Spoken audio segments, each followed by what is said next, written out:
यहाँ हम सब मुसाफिर हैं, कब्र आखिर ठिकाना। कोई आगे रवाना है, कोई पीछे रवाना। बलगल उला बिकमालिही कशफत दुजा बिजमालिही हसनत जमीउ खिसालिही सल्लु अलैहि व आलिहि ला इलाहा इल्लाल्लाह। সবাই একটু মহব্বতের সাথে জোরে পড়তে পারবেন না ইনশাআল্লাহ? আপনারা জিকিরটা যদি জোরে পড়েন, অন্ততপক্ষে আমার এই দাসপাড়া এলাকার যত ভাই আছে সবাই চিন্তা করবে, না আমার সাথী সঙ্গীরা সবাই সওয়াবের জন্য ময়দানে প্রবেশ করছে, আমি কেন বাড়িতে দ্রুত যাই। কথা কোন ঠিক কিনা? মহব্বতের সাথে লা ইলাহা ইল্লাল্লাহ। সবাই সবাই দিল খুলে, এই যুবক ভাইরা আসেন, একসাথে বসেন, ময়দানে বসেন, দাঁড়ায় থাকবেন কেন? বসেন, সবাই বসেন। লা ইলাহা ইল্লাল্লাহ, লা ইলাহা ইল্লাল্লাহ, লা ইলাহা ইল্লাল্লাহ, লা ইলাহা ইল্লাল্লাহ। নামাজ রোজা সৈরো না, মা বাবার খেদমত ভুইলো না। নামাজ রোজা সাইরা দিলে, মা বাবার খেদমত ভুইলা গেলে, জান্নাত তুমি পাইবা না। লা ইলাহা ইল্লাল্লাহ, লা ইলাহা মোহাব্বত লা ইলাহা ألا يا ساكن القصر المعلى ستدفن عن قريب في التراب له ملك ينادي كل يوم لدول الموت وابن للخراب قليل عمرنا في دار الدنيا ومرجعنا إلى بيت التراب لا إله إلا الله لا إله সবাই জবান খুলে জোরে জোরে বলি লা ইলাহা ইল্লাল্লাহ লা ইলাহা ইল্লাল্লাহ লা ইলাহা ইল্লাল্লাহ লা ইলাহা ইল্লাল্লাহ লা ইলাহা ইল্লাল্লাহ লা ইলাহা ইল্লাল্লাহ লা ইলাহা ইল্লাল্লাহ মুহাম্মাদুর রাসূলুল্লাহ সাল্লাল্লাহু আলাইহি ওয়াসাল্লাম। সুবহানাকা লা ইলমা লানা ইল্লা মা আল্লামতানা ইন্নাকা আনতাল আলিমুল হাকীম। রব্বি ইশরাহ লি সাদরি ওয়া ইয়াসসির লি আমরি واحلل عقدة من لساني يفقهوا قولي ربي زدني علما والليل میں ہے زلف محمد کے ترنم والليل میں ہے زلف محمد کے ترنم والشمس من خسار أحمد کے ترنم والشمس من خسار أحمد کے ترنم والفجر میں ہے صبح رسالت کے بشارات والعصر में है दूर नबूवत की बिशारत والعصر में है दूर नबूवत की बिशारत मैं दूर हूँ मजबूर हूँ ऐ सय्यद आलम दीदार दिखाते नहीं आवाज सुना दो दीदार दिखाते नहीं आवाज सुना दो अल्हम्दुलिल्लाह दक्षिण दासपाड़ा আল আকসা জামে মসজিদ ও একতা ইসলামী যুব সংগঠন এর উদ্যোগে আয়োজিত ষষ্ঠ বার্ষিক তাফসীরুল কোরআন মাহফিলের আজকের সম্মানিত সভাপতি জনাব হযরত মাওলানা আব্দুস সালাম তালুকদার সাহেব, আরও আছেন হযরত মাওলানা শামসুল ইসলাম সাহেব, আরও আছেন জনাব সালেক আহমদ সিদ্দিকী সাহেব সভাপতি মসজিদ পরিচালনা কমিটি, আরও আছেন জনাব মোহাম্মদ এলাইস মিয়া সহসভাপতি মসজিদ পরিচালনা কমিটি। আজকে আপনারা ধারাবাহিকভাবে মাগরিবের পর থেকে নিয়ে 8টা থেকে 8:30 পর্যন্ত আপনারা ধারাবাহিক বয়ান শুনেছেন। আমাদের বাংলাদেশের সুনামধন্য শ্রেষ্ঠ ওয়াইজ খতিবুল উম্মাহ আমাদের মুরব্বী হযরত মাওলানা হাফিজুর রহমান সিদ্দিকী কুয়াকাটা হুজুরের কাছ থেকে আপনারা কথা শুনেছেন। আমাদের হাফিজুর রহমান সিদ্দিকী সাহেবেরই ছোট ভাই মুফতি মাহফুজুর রহমান জাবের সাহেবের কাছ থেকে শেষ দিকে আমি তিতা একজন হুজুরে আপনারা বসাইছেন। এখন আপনারা যদি ময়দানটাকে একটু মিষ্টি বানাতে চান সবাই বসতে হবে, রাজি আছেন না ইনশাআল্লাহ? আমরা চাই যে এই মাহফিল দাসপাড়ার প্রতিটা মানুষ সফল করবে, কথা কোন ঠিক কিনা? মাগরিব থেকে এশা পর্যন্ত আপনারা ধারাবাহিক কথা শুনেছেন, মাহফিলকে পরিপূর্ণ সফল করেছেন। বাকি যে টাইমটা আছে এই টাইমটাও আপনারা সফল করবেন, রাজি আছেন ইনশাআল্লাহ? আমি আজকে এই দিনে দিলটা খুলে এমন একটা বয়ান দিয়ে যাব আপনাদের সামনে, যে বয়ানটা শ্রবণ করার পরে শেষ পর্যন্ত পুরা মজলিস একটা কান্নার পরিবেশ হবে ইনশাআল্লাহ। পাশাপাশি আমরা এই ময়দান থেকে কান্নাকাটি করে পরিপূর্ণভাবে তওবা করে নবীর মহাব্বত নিয়ে যাওয়ার চেষ্টা করব, রাজি আছি না ইনশাআল্লাহ? আর এই মজলিস যখন কান্নার মজলিস হয়ে যাবে তখন এই মজলিস এমনিতে আমার আল্লাহর কাছে কবুল হয়ে যাবে, কথা কোন ঠিক নেই? আর এই মাকবুল মজলিস থেকে আমি আপনাদের যারা যারা দিলটা খুলে আমার মহাব্বতে, কোরআনের মহাব্বতে, দ্বীনের মহাব্বতে, আলেমদের মহাব্বতে মজলিসে আইসা বসবেন, আমি দিলটা খুলে সবার জন্য দোয়া করে দিয়ে যাব। এলাকায় অন্যান্য মাহফিল হয়, কিন্তু ওই মাহফিলের তুলনায় আজকের এই মাহফিলে আমি একটু আলাদা একটা দোয়া করব আপনাদের জন্য। কেন দোয়াটা করব? কারণ আপনারা আমাকে সামনে রেখে, আমার আগে বড় বড় বক্তারা ওয়াজ করেছেন, এরপরে আপনারা আমার সম্মানকে সামনে রেখে বসেছেন। এই সম্মানটাকে সামনে রেখে আমি দিলটা খুলে একটু দোয়া করে দিয়ে যাব। সবাই আমিন বলতে প্রস্তুত আছেন না ইনশাআল্লাহ? জবানটা খুলে বলেন আমিন। আমি আপনাদের সম্মুখে আল্লাহর কালাম থেকে 114টি সূরা থেকে 3 নম্বরের সূরা সূরা আলে ইমরানের 31 নম্বর আয়াত তেলাওয়াত করেছি।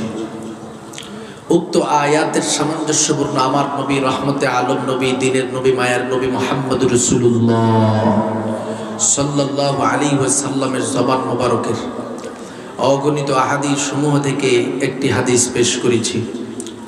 আয়াত এবং হাদিসকে সামনে রেখে কিছু সময় কথা বলবো।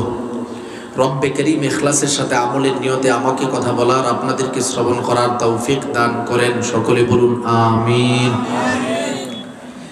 পৃথিবীতে আমরা এমন একজন নবীর উম্মত হিসাবে আগমন করেছি, যেই নবীকে এই জগতে না পাঠাইলে জগতে আমার আল্লাহ সৃষ্টি করতেন না, সুবহানাল্লাহ বলবেন না? এমন একজন নবীর উম্মত হিসাবে আমরা পৃথিবীতে আগমন করেছি, যেই নবীর প্রশংসা মর্যাদা যেখানে হয় আমার রব সেই জায়গার মর্যাদা বাড়ায় দেয়, সুবহানাল্লাহ।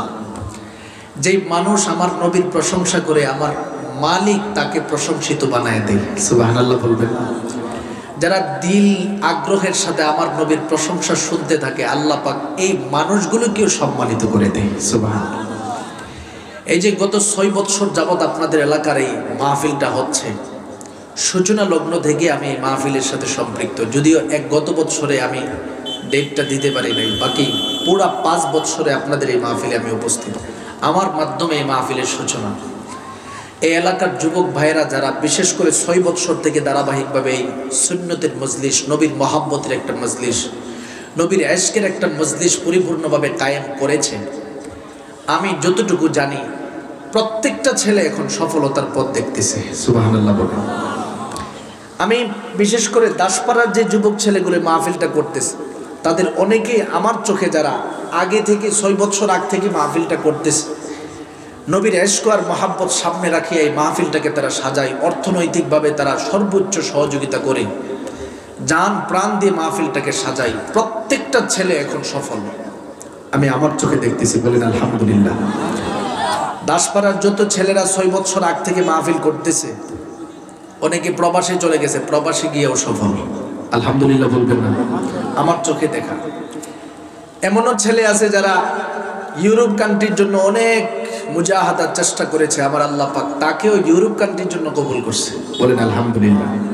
তার মানে বোঝা গেল নবীর এই সুন্নতের মজলিস যেখানেই প্রতিষ্ঠা করা হয়, যারা প্রতিষ্ঠা করে নবীর মহাব্বত নিয়ে যারাই চেষ্টা করতে থাকে, আল্লাহ পাক তাদেরকে সফলতা দান করে দেয়। সুবহানাল্লাহ বলবেন না? ইউরোপে আছে না অনেক যুবক ছেলে, আপনার ছেলে এই মাহফিল নিয়ে অনেক চেষ্টা করছে না? দেখছেন, প্রমাণ পাইছেন? আল্লাহ কবুল করেন, সবাই বলেন আমিন। এই মাহফিলটাকে নিয়ে অনেক চেষ্টা করেছে, শুধু এটা না, বাংলাদেশের যত জায়গায় আমরা ওয়াজ মাহফিল করতে যাই, যেই সংগঠনের ছেলেগুলোর চেষ্টায় প্রচেষ্টার মাধ্যমে এই নবীর সুন্নতের মজলিসটা সুসজ্জিত হয়, প্রত্যেকটা ছেলে আমার চোখে এখনো দেখা সবাই সফলতার পথ পেয়ে গেছে। সুবহানাল্লাহ। কারণ আমার নবীর মহাব্বত দিলে ধারণ করছে, আর আমার মালিকের মৌলিক যে নিদর্শন, আমার মালিকের যে খাসলত, সেটা হলো আমার নবীর মহাব্বতের স্লোগান যেখানে হবে, নবীর আখলাকের স্লোগান যেখানে হবে, নবীর প্রশংসা যেখানে হবে, যারা এটার সাথে সম্পৃক্ত থাকবে সবাইকে আমার আল্লাহ সম্মানের মর্যাদার আসন দান করে দেয়। সুবহানাল্লাহ।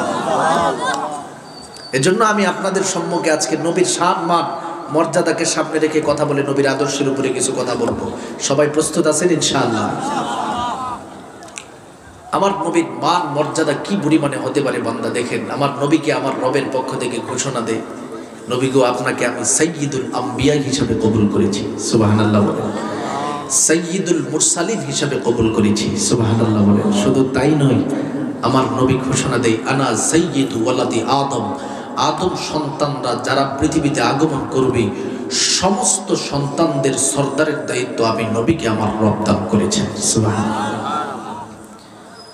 এই জন্য আমার রবের পক্ষ থেকে আমার নবীজিকে এত সম্মান, এত মর্যাদা দান করেছেন।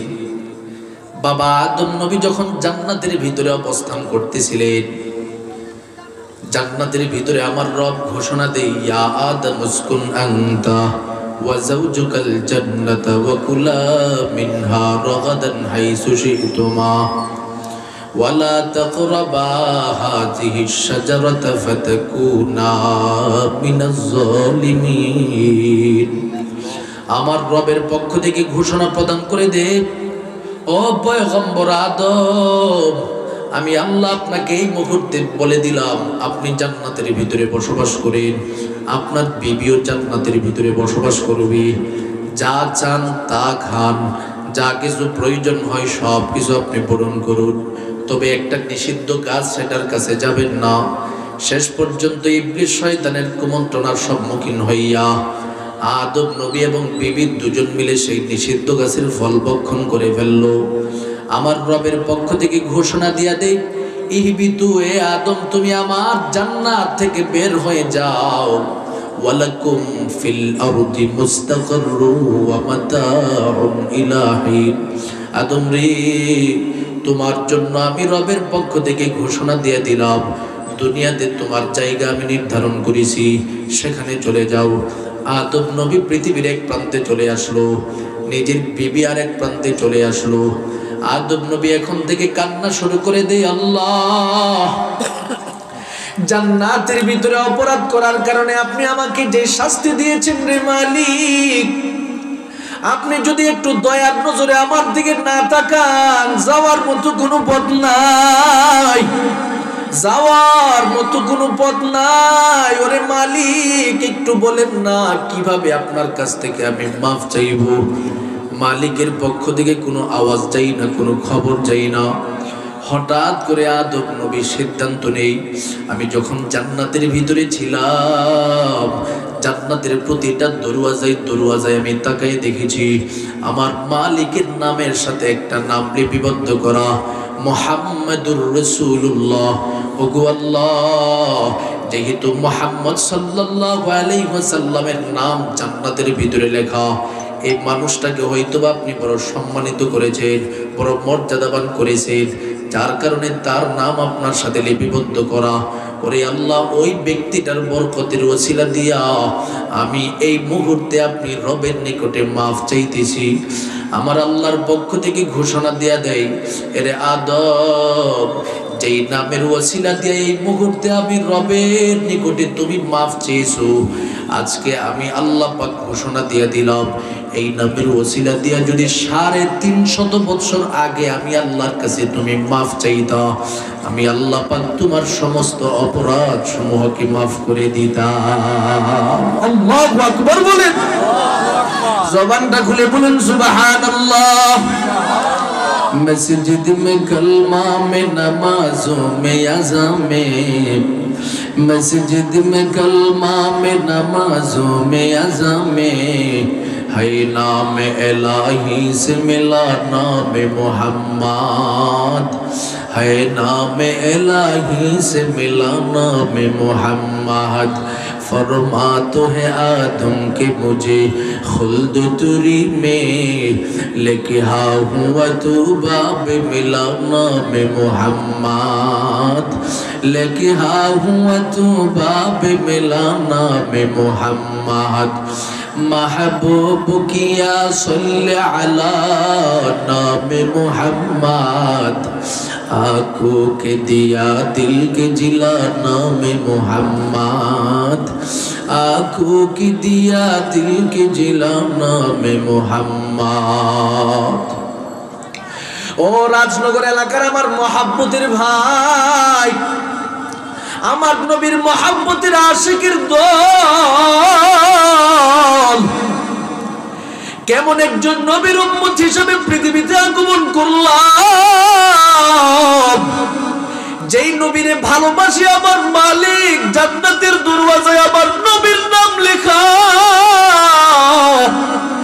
কেমন একজন নবীর উম্মত হিসেবে পৃথিবীতে আগমন করলাম রে গোলাম, যেই নবীর ব্যাপারে আমার রব পৃথিবীর জমিনে নবীকে প্রেরণ করে দিয়া ডেকে ডেকে বলে, পয়গম্বর নূহ, আমি আল্লাহর পক্ষ থেকে আপনাকে ঘোষণা প্রদান করে দিলাম, জমিনের যতদিন পর্যন্ত থাকবেন আপনি আমার নবী মুহাম্মদের প্রশংসা জাতির সামনে বর্ণনা করবেন, গোটা জাতির সামনে মুহাম্মদের প্রশংসা তো বর্ণনা করবেন, তার অনুসরণের কথাও বলে যাবেন।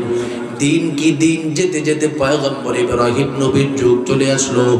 সেই যুগে আমার রবের পক্ষ থেকে ইব্রাহিম নবীকে ঘোষণা দেই, ও পয়গম্বর ইব্রাহিম, আমি আল্লাহ পাক পৃথিবীর জমিনের মধ্যে এমন একজন মানুষকে পাঠাবো, যেই মানুষটাকে সমস্ত নবীগণদের সর্দার হিসাবে ঘোষণা দিলাম, পাশাপাশি ওই মানুষটা দুনিয়াতে আগমন করবে, গোটা জগতের রহমত হিসাবে আগমন করবে, সমস্ত বনি আদমের সর্দারের দায়িত্ব তার হাতে আমি আল্লাহ দান করে দিলাম। কথাটা শোনার সাথে সাথে পয়গম্বর ইব্রাহিম নবী বড় পাগলের মতো হয়ে যায়, আমার রবের দরবারে ডেকে ডেকে বলে, আল্লাহ, ওরে মালিক, শ্রেষ্ঠ নবীরে আপনি পাঠাবেন, শ্রেষ্ঠ মানুষরে আপনি পাঠাবেন। আমার দিলের ভিতরে বড় লোভ জাগ্রত হয়ে গেল, আমি চাই শ্রেষ্ঠ নবী মুহাম্মদুর রাসূলুল্লাহকে আপনি আমার বংশের জন্য কবুল করে নেন। সুবহানাল্লাহ, জবানটা খুলে বলুন সুবহানাল্লাহ। আমার আল্লাহর কাছে ইব্রাহিম নবী বলতেছে, আল্লাহ গো, আপনি তো আমারে খলিলুল্লাহ বানাইছেন, সর্বশ্রেষ্ঠ নবী যিনি আসবে মুহাম্মদুর রাসূলুল্লাহ, এই মুহাম্মদকে আমি আপনার কাছে আবেদন করতেছি, আমার বংশের জন্য আমি চাই। সুবহানাল্লাহ, তার নামের সাথে যেন আমার নামটাও লিপিবদ্ধ থাকে, আমি তাকে আমার শ্রেষ্ঠ সন্তান হিসাবে চাই। এমন এক জায়গার মধ্যে চাইলো আমার আল্লাহ পাক ইব্রাহিম নবীকে ঘোষণা দিয়েছে, ও পয়গম্বর ইব্রাহিম, আমি রবের পক্ষ থেকে ঘোষণা দিলাম, কাবাঘর বানান, কাবাগর বানানো হলো। ইব্রাহিম নবী কাবাগরে গেলেন, সন্তান ইসমাইল কাবাগরে গেলেন। ইব্রাহিম নবীকে আমার রব চিনাইয়া দে, ও পয়গম্বর ইব্রাহিম, কাবাগরের দরওয়াজা এবং হজরে আসওয়াদ পাথর দুইটার মধ্যখানে যে বরকতপূর্ণ জায়গাটা আছে, ফাঁকা জায়গা, এটার নাম মুলতাজাম। সেখানে ধরে চুমু খেয়ে কোনো বান্দা যদি আমি রবের কাছে হালাল কোনো জিনিস চাই, আমি আল্লাহ পাক বান্দার জন্য কবুল করে নেই। সুবহানাল্লাহ। দেখবেন আল্লাহু আকবার, জিন্দাবাদ, জিন্দাবাদ, আল্লাহু আকবার। আমার ভাই কষ্ট করে স্লোগানটা দিছে, আর আপনাদের আল্লাহু আকবার আওয়াজ শুনলে দেখা যায় আমিও ফালাম। একটা জোরে একটা আওয়াজ হবে তো ইনশাআল্লাহ। শাহজালালের জমিনের মধ্যেই নরমাল আওয়াজে চলে।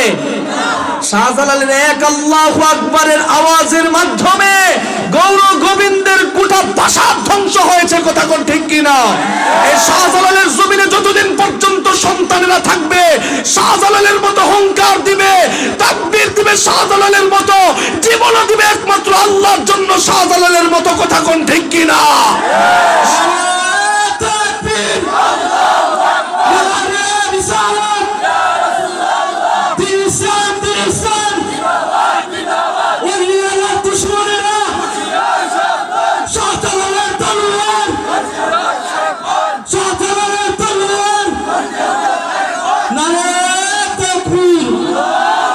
আল্লাহ কবুল করেন, সকলে বলুন আমিন। মোটামুটি ময়দানটা জায়গা মতে আসতেছে, কথা কোন ঠিক কিনা? আওয়াজ হয়ে গেছে, কথা কোন ঠিক নেই? আল্লাহ সবাইরে কবুল করেন, সকলে বলুন আমিন। এবার আমরা চলে যাই। ইব্রাহিম নবীরে আল্লাহ চিনাইয়া দিছে, ও পয়গম্বর ইব্রাহিম, মুলতাজামে ধরেন, আমি আল্লাহর কাছে চান। ইব্রাহিম নবী চিন্তা করতেছে, আল্লাহ কোন জিনিসটা আমি আপনার কাছে চাইবো। মনে মনে ভাবতেছে, আল্লাহ তো বলছে শ্রেষ্ঠ সন্তান পৃথিবীতে প্রেরণ করবে, অচিরে আগমন করবে, যিনি হবে সাইয়্যিদু ওয়ালাদি আদম, আদমদের সর্দার, সমস্ত সন্তানদের সর্দার। আল্লাহ আমি আপনার কাছে এটা চাই। আল্লাহ নিজেই ইব্রাহিম নবীর দোয়াটা কোরআনে বর্ণনা করে দিয়েছেন। সুবহানাল্লাহ।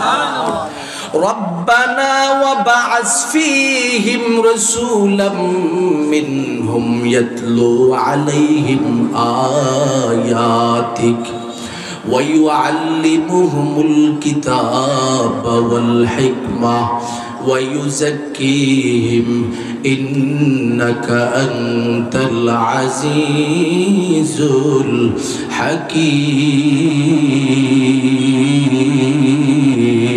الحكيم। আমার রবের পক্ষ থেকে এই বিষয়টা ঘোষণা দিয়ে দিয়েছে, বান্দা শোনো, আমার কাছে আমার খলিল ইব্রাহিম দোয়া করে কার জন্য? মুহাম্মদুর রাসূলুল্লাহকে যেন তার বংশের মধ্যে প্রেরণ করে দেয়। ওগো আল্লাহ, আপনার কাছে মুলতাজামের মধ্যে ধরে আমি দোয়া করতেছি, রব্বানা ওয়াবআস ফীহিম রাসূলাম মিনহুম, ওরে মালিক, আমার বংশের মধ্য থেকে আপনি শ্রেষ্ঠ নবীকে পাঠায় দেন, যার কাজ হবে ইয়াতলু আলাইহিম আয়াতিক, আপনার আয়াত সমূহ তেলাওয়াত করে করে মানুষকে শোনাবে।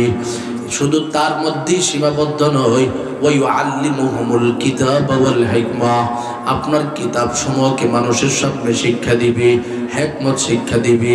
ওয়ায়ুযাক্কিহিম, তাজকিয়ায়ের নফস তথা আত্মশুদ্ধির রাস্তাটা শিক্ষা দিবে। এভাবে তার জীবনটাকে পরিচালনা করবে। ওরে মালিক, এই শ্রেষ্ঠ সন্তান আমার জন্য কবুল করে নেন।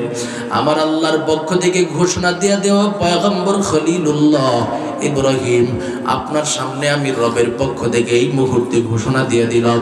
দোয়া করেছেন খলিলুল্লাহ, যেই জায়গায় দোয়া করেছেন তার নাম হলো বাইতুল্লাহ। যেই মানুষটা আপনার পাশে আমিন আমিন শব্দ উপস্থাপন করেছে, তাকে আমি আল্লাহ জাবিহুল্লাহ হিসেবে কবুল করে নিলাম। আজকে আমি রবের পক্ষ থেকে এই জাবিহুল্লাহ ইসমাইলের বংশের জন্য আমি আল্লাহ হাবিবুল্লাহকে কবুল করে নিলাম। সুবহানাল্লাহ। এবার ইব্রাহিম নবীর ঘরে আরেকজন সন্তান ইসহাক আলাইহিস সালাম পৃথিবীতে আগমন করলেন। এই ইসহাক নবীর ঘরে আল্লাহ পাক আরেকজন সন্তান দিয়েছেন, যার নাম ছিলেন হযরত ইয়াকুব আলাইহিস সালাতু ওয়াস সালাম। ইয়াকুব নবীর ঘরে 12 জন সন্তান আল্লাহ দিয়েছিলেন। 12 জনের মধ্য থেকে একজন সন্তানের নাম ছিলেন হযরত ইউসুফ আলাইহিস সালাতু ওয়াস সালাম। এই 12 জন সন্তানের মাধ্যমে গোটা পৃথিবী প্রসিদ্ধ হয় যেই নামে, সেটার নাম হলো বনি ইসরাইল। এই বনি ইসরাইলের গোত্রে গোত্রে গ্রামে গ্রামে আমার রবের পক্ষ থেকে বিভিন্ন নবী পাঠায়। প্রত্যেক নবীর কাছে একই আওয়াজ আমার রব ঘোষণা দিয়া দেয়, ও নবীরা তোমরা যে যেখানে থাকবা আমি রবের পক্ষ থেকে ঘোষণা দিয়া দিলাম, প্রত্যেক জায়গায় জায়গায় চলে যাও এবং মুহাম্মদের সুনাম এবং প্রশংসা তোমরাও বর্ণনা করতে শুরু করে দাও। সুবহানাল্লাহ। নবীদের চলন ফিরন চলতেছে চলতেছে, এই বনি ইসরাইলের সংখ্যা যখন বাড়তে থাকলো, আল্লাহ এবার কিতাব পাঠানোর সিদ্ধান্ত নিলেন। পয়গম্বর মূসা নবীকে পৃথিবীতে প্রেরণ করে দেয়, ও পয়গম্বর মূসা কালিমুল্লাহ, আপনাকে আমি আল্লাহ তাওরাত কিতাব দিয়ে পৃথিবীতে পাঠিয়ে দিচ্ছি, শুনে নেন। এই তাওরাত কিতাবের বর্ণনা জাতির সম্মুখে দিতে থাকেন। মূসা নবী কিতাব খুললেন, তাওরাত কিতাব পড়ে পড়ে প্রতিটা পৃষ্ঠায় পৃষ্ঠায় তাকায় দেখে মুহাম্মদ রাসূলুল্লাহর নাম লেখা। সুবহানাল্লাহ। মূসা নবী এবার আমার রবের দরবারে দোয়া করে বলে, আল্লাহ ব্যাপারটা কি রে মালিক, বিষয়টা তো বুঝতে পারি নাই, আপনি যদি একটু দয়া না করেন আমি বুঝার মতো কোনো ক্ষমতা নাই। কিতাব দিলেন আমি মূসারে, প্রতিটা পৃষ্ঠায় পৃষ্ঠায় নাম লেখা মুহাম্মদের, ব্যাপারটা কি? আমার মালিক ডেকে ডেকে বলেন, ও মূসা কালিমুল্লাহ, এমন একজন নবী পৃথিবীতে পাঠাবো, তার প্রশংসা যদি তুমি না করো তোমার মর্যাদাও বাড়বে না। আমি রবের পক্ষ থেকে তোমাকেও ঘোষণা দিলাম, আমার নবী মুহাম্মদুর রাসূলুল্লাহ যখন পৃথিবীতে আগমন করবে, এই নবীর অনুসরণ করা তোমার জন্য বাধ্য করে দিলাম। সুবহানাল্লাহ। মূসা নবী বলে, আল্লাহ আমিও তার অনুসরণ করতে বাধ্য? বলে, হ্যাঁ, তিনি শ্রেষ্ঠ নবী, আগমন করতেছে, উচিরে সুসংবাদ দিতে থাকো। সুবহানাল্লাহ। এবার দিন দিন চলে যায়, যেতে যেতে নবী পৃথিবীতে আগমন করার 570 বছর আগে হযরত ঈসা আলাইহিস সালাতু ওয়াস সালামকে আমার আল্লাহ প্রেরণ করে দেয় আর ঘোষণা দেয়, ও ঈসা, আমার নবী প্রধান অতিথি হিসাবে পৃথিবীতে আগমন করছে, আমার নবীর সুসংবাদ জাতির সম্মুখে দিতে থাকো। সুবহানাল্লাহ। ও পয়গম্বর ঈসা, তুমি এখন থেকে আমার নবীর প্রশংসা গোটা জাতির সম্মুখে উপস্থাপন করে দাও। আমার আল্লাহ পাক কিতাবুল্লাহ কালামের মধ্যে ঈসা নবীর আগমনের বর্ণনা দিয়া দেয়। ঈসা নবী আমার রবের পক্ষ থেকে পৃথিবীতে আগমন করার পর গোটা জাতির সম্মুখে নিজের পরিচয় দেয়, বলতে থাকে, ও পয়গম্বর, বলতে থাকে, ও সমস্ত উম্মতের দলেরা, আমি পয়গম্বর ঈসাকে কেন পৃথিবীতে পাঠাইছি তোমরা জানো? দুইটা লক্ষ্যকে সামনে রাখি আল্লাহ পাঠাইছে, তোমরা শুনে নাও। আল্লাহ নিজেই কুরআনুল কারীমে এই বর্ণনাটা দিয়ে দেয়, ওয়াইজ ক্বালা ঈসা ইবনু মারইয়াম ওয়াইজ ক্বালা ঈসা ইবনু মারইয়াম ইয়া বনি ইসরাঈল ইন্নী রাসূলুল্লাহি ইলাইকুম মুসাদ্দিকান লিমা বাইনা ইয়াদাইয়া মিনাত তাওরাত ومبشرا برسول يأتي من بعد اسمه أحمد فلما جاءهم بالبينات قالوا هذا سحر مبين।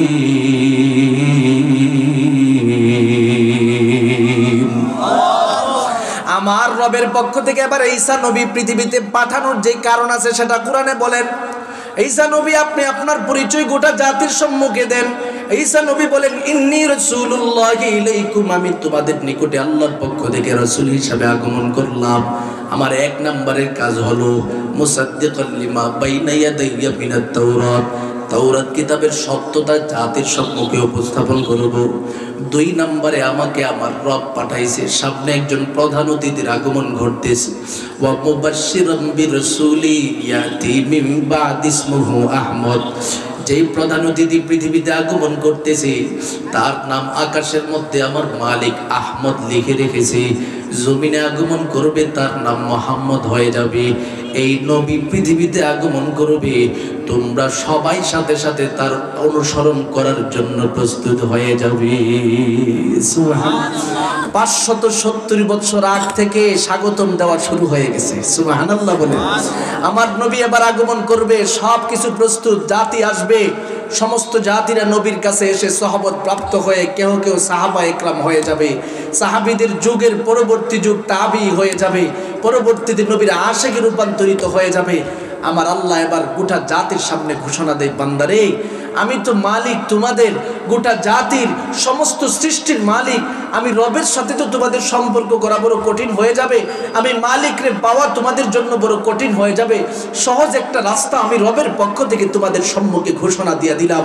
নবী গো, আপনি সবাইরে জানায় দেন, কুল ইন কুনতুম তুহিব্বুনাল্লাহ ফাত্তাবিউনি ইউহিব্বুকুমুল্লাহ ওয়া ইয়াগফির লাকুম যুনুবাকুম ওয়াল্লাহু গফুরুর রহিম।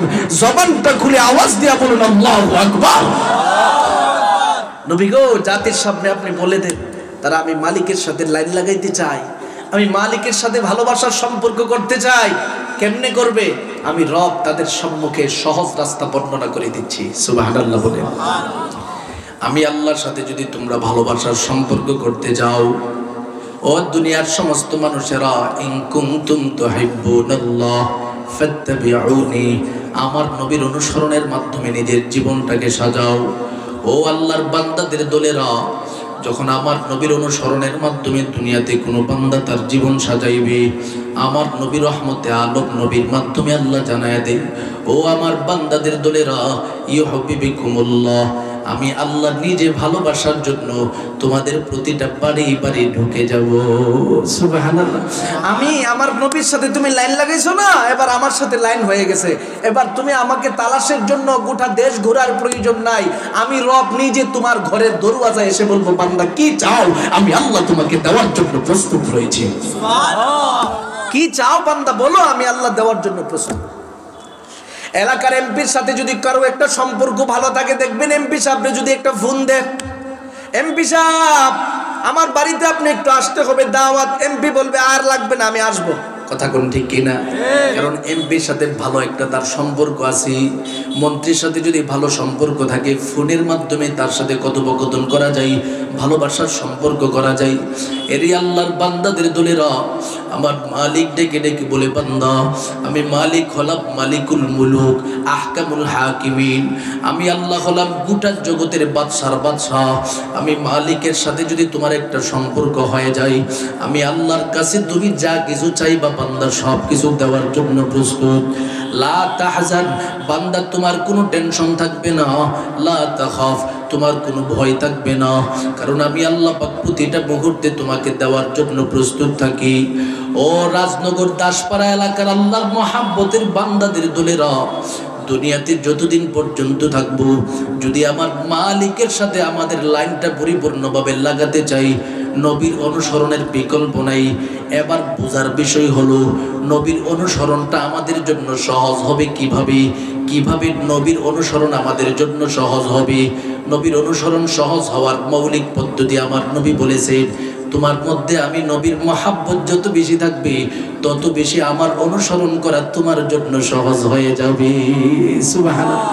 ইমাম সাহেবের মহব্বত যার ভিতরে যতটুকু আছে, ইমাম সাহেবের অনুসরণ ততটুকুই করে থাকে। কথা কোন ঠিক নেই?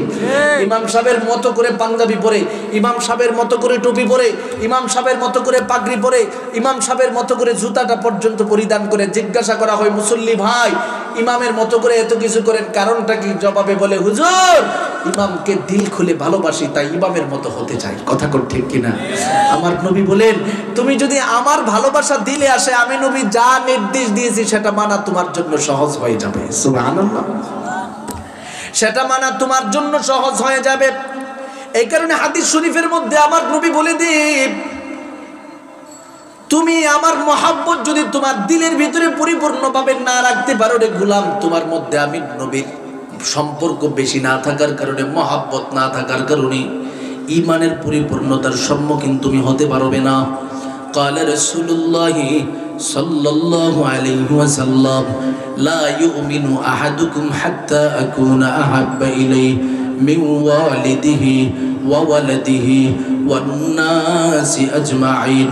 আমার নবী ঘোষণা প্রথম করে দেই, ততক্ষণ পর্যন্ত বান্দা তুমি পরিপূর্ণ মুমিন হতে পারবে না, তোমার দিলে যদি আমি নবীর মহাব্বত নিজের জীবনের চেয়ে থেকে বেশি না থাকে, বাবা মার চেয়ে থেকে বেশি না থাকে, সন্তানের চেয়ে থেকে বেশি না থাকে, আত্মীয় স্বজন সবার চেয়ে থেকে বেশি না থাকে, এরে আল্লাহর বান্দাদের দলেরা, তাহলে আমাদের কাছে এই মুহূর্তে স্পষ্ট হয়ে যায়, নবীর ভালোবাসা যদি জীবনের চেয়ে থেকে বেশি থাকে, এই ব্যক্তিটি পরিপূর্ণ মুমিন হিসাবে গণ্য হবে।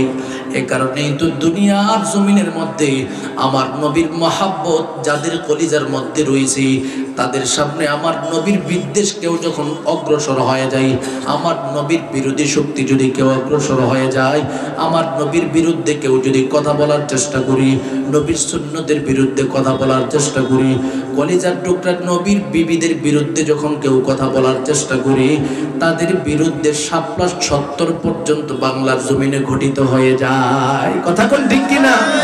রক্ত দেওয়ার জন্য প্রস্তুত হয়ে যায়, কারণ আমার নবীরে আমার কলিজা দিয়া ভালোবাসি। কথা কোন ঠিক কিনা? এজন্য যারা কুফফার শক্তি রয়েছে, যারা তাগুত শক্তি রয়েছে, যারা আমার নবীর বিদ্বেষ গোটা জাতির সম্মুখে প্রচার করতে চায়, তাদের সম্মুখে স্পষ্ট ঘোষণা, যদি আমার নবীর বিরুদ্ধে জমিনে কোনো ষড়যন্ত্র হয়, নবীর আখলাকের বিরুদ্ধে ষড়যন্ত্র হয়, নবীর চরিত্রের বিরুদ্ধে ষড়যন্ত্র হয়, নবীর সুন্নতের বিরুদ্ধে ষড়যন্ত্র হয়, নবীর আদর্শের বিরুদ্ধে রাষ্ট্রীয়ভাবে কোনো ষড়যন্ত্র হয়, বিশেষ করে সিলেটবাসীকে সামনে রেখে ঘোষণা দিতে চাই, সিলেটের জমিন, মৌলভীবাজারের জমিনের মুসলমান নিজের জীবনের তাজা রক্ত দিতে হলেও আমার নবীর জন্য প্রস্তুত রয়েছে। কারা কারা প্রস্তুত আছে? আমার আল্লাহকে হাত দেখাও।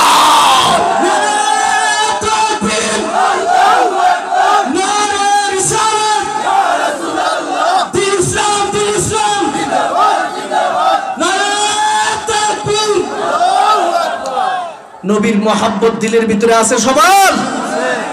নবী বিদ্বেষী কোনো কাজ, কোনো আইন যদি এই বাংলার জমিনের মধ্যে প্রতিষ্ঠা হয়, নবীর পক্ষে মাঠে নামতে প্রস্তুত আছেন সবাই? এই চিন্তা দিলের ভিতরে রাখতে হবে, কারণ জমিনের মধ্যে যতদিন আছি মুসাফির হিসাবে আছি। কথা কোন ঠিক কিনা? রক্ত দিয়া যদি যাই, জান্নাত চোখের সামনে। কথা কোন ঠিক নেই? আল্লাহ সবাইরে কবুল করেন, সকলে বলুন আমিন। আমার নবীর মহাব্বত কি পরিমাণে থাকতে হবে? নবী বলেন, লা ইউমিনু আহাদুকুম হাত্তা আকুনা আহাব্বা ইলাইহি মিন ওয়ালিদিহি ওয়া ওয়ালাদিহি ওয়ান নাসি আজমাইন।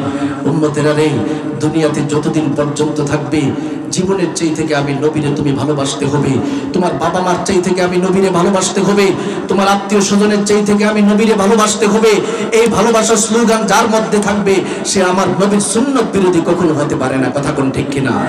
সে আমার নবীর সুন্নত পাঞ্জাবি বিরোধী কখনো হতে পারে না, টুপি বিরোধী হতে পারে না, পাগড়ি বিরোধী কখনো হতে পারে না। কথা কোন ঠিক কিনা?